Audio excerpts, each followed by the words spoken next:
Rose, magsalita ka naman. Anong gusto mong sabihin ko? Ha? Na, okay, posibleng may anak kayo ni Amira. Noted.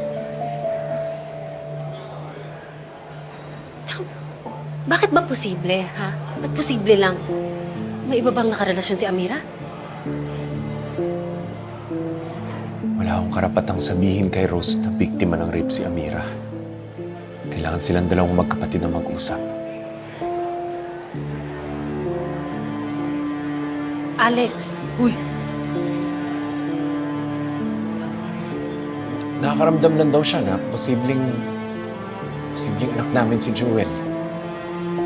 Kasi meron daw siyang kinakanta ng buntis siya na narinig niyang kinanta rin ng bata. Nakakaramdam din daw siya ng lukso ng dugo. narinig daw, kinanta raw, luksos ng dugo raw. Ano ba? Puro rawat daw. Hindi mo ba nakikita, Alex? Palabas lang to ni Amira. Gusto kanyang agawin sa akin. Tapos ngayon, sasabihin niya na nagbunga yung relasyon niyo dati? Ha?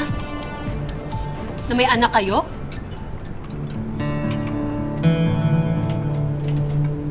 Eh, ba, Alex? Huwag mo paniwalaan si Amira agad. Hindi naman pwede yung lukso-lukso lang ng dugo. Kung gusto mo malaman, sige, ipa-DNA test mo yung bata.